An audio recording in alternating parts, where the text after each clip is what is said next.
even an Irish fae creature is not immune to the semi-popular sequel trope in horror. The Leprechaun is back, and this time he's looking for a bride. So does this first sequel in the franchise surpass the first? Or does it fall flat? The movie starts off in Ireland. Who would have thought?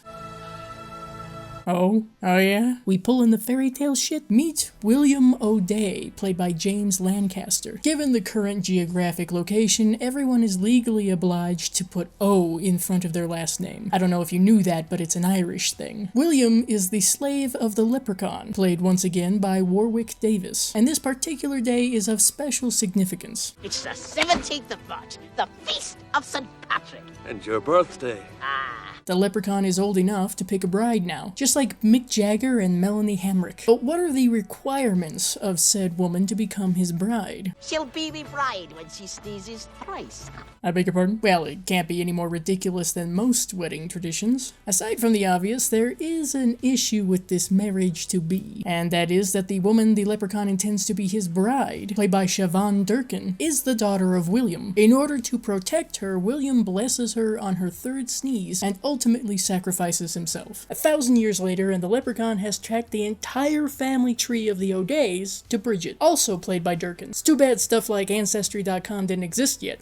Would have made this a whole lot easier. As a bit of ultimate revenge and the longest wait game ever, the Leprechaun intends to make her his bride. It might throw a slight wrench into his plans to know that Bridget already has a boyfriend named Cody.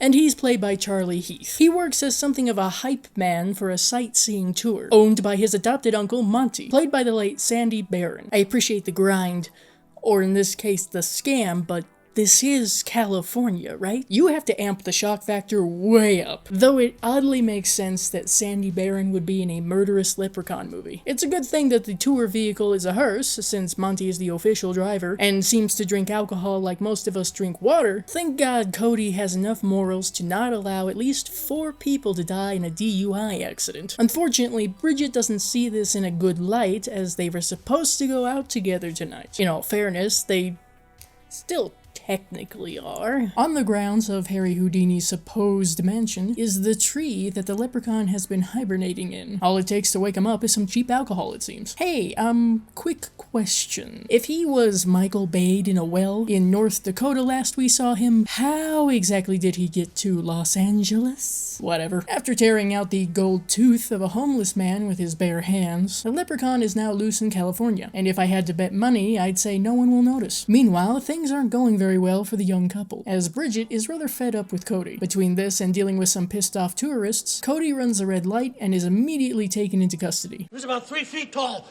had a green suit and striped socks and a little hat. See, this is one of those times when the police automatically not believing someone is believable. Morty gets Cody out of jail and tries to cheer him up, but it's wallow in self-pity and pizza time. At the same time, the Leprechaun has found Bridget's house, and uses some hallucination magic to lure Ian, played by Adam Beesk, to a Dead Alive style demise. Wow, this gives us 2 good things. The end of a love triangle that could have lasted the whole movie, and the gruesome death of a guy who expects sex for showing an ounce of decency. Cody arrives to plead for forgiveness, and while Bridget does accept it, they're about to have a 3-foot-tall green problem on their hands.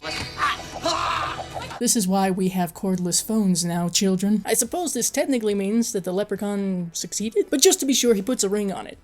Or around Bridget's neck. Guys call it the ball and chain, but she will call it the collar and chain.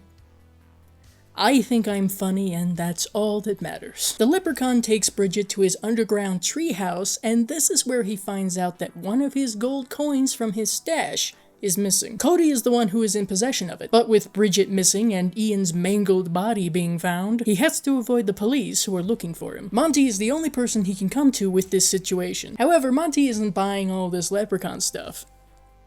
At least until the Leprechaun shows up and knocks the consciousness out of him. Both Cody and Monty manage to escape, but there's still the matter of Cody being wanted for murder and kidnapping. I call bullshit. There's no way a pub in Los Angeles is this uncrowded on St. Patrick's Day.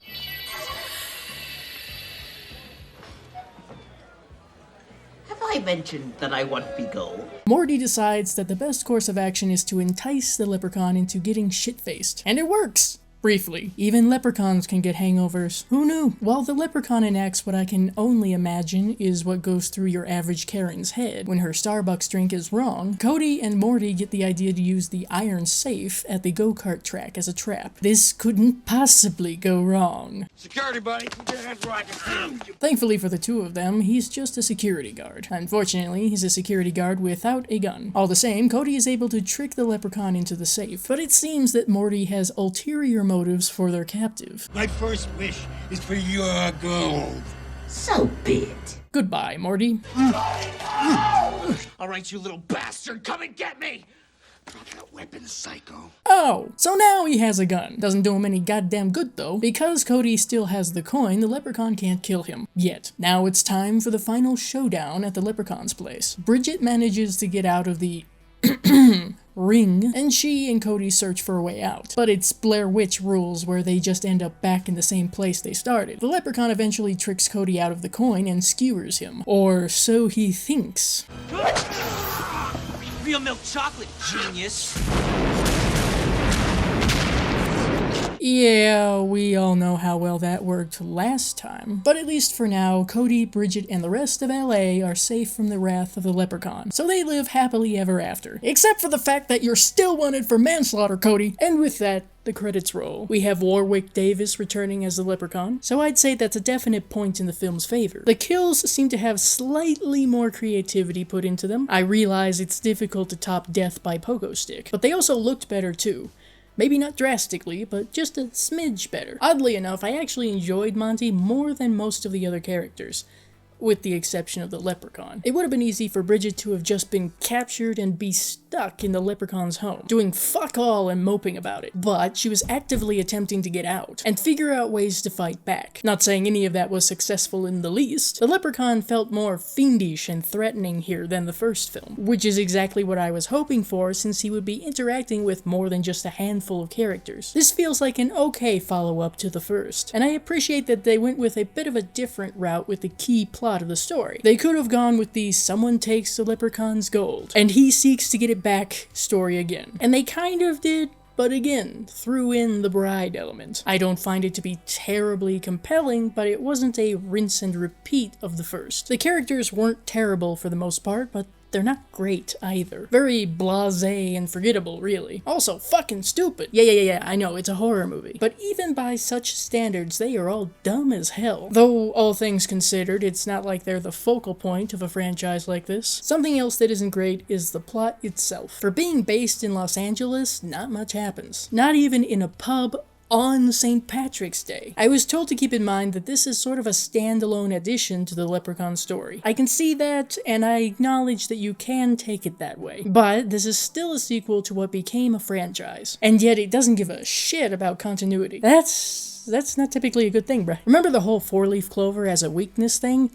Doesn't apply here, because we all know four-leaf clovers don't exist in LA. We all know that the leprechaun is ancient and very observant when it comes to his gold, right? So how can Cody fool him with a foil-wrapped piece of chocolate? Also, keeping things straight just in this movie doesn't really happen. Not to mention that I imagine I'll be getting to the next sequel, so correct me if I'm wrong. It wouldn't matter if you didn't see this film and went on to another sequel. That could be perceived as good or bad, but here I'm taking it as not so good. If you're here for fun kills and mythical bizarreness, you're probably gonna be a little disappointed, particularly with the kills. I can't see this as being a go-to for gorehounds and special effects enthusiasts. Another disappointment is that the body count here is marginally higher than the first film. It's kind of an unspoken rule/requirement that the following sequel ups the body count, is it not? I feel like Leprechaun 2 fell short of that expectation.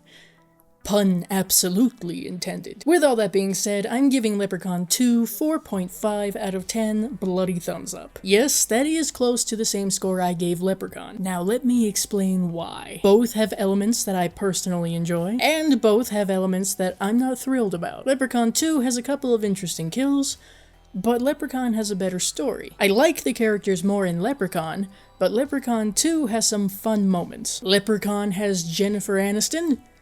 Leprechaun 2 has Clint Howard. All in all, this is not the worst addition to the Leprechaun franchise. I'm just calling it now. If anything that I've mentioned makes you want to watch it, good. I don't think this is one I'll watch again anytime real soon. At the very least, I don't hate it. It's passable. And, well, it's another killer Leprechaun movie that didn't make me feel like denouncing my heritage after watching it. I would recommend Leprechaun 2 to people who really like slasher-style movies, small creatures going berserk enthusiasts, and Dr. Seuss fans. See you later.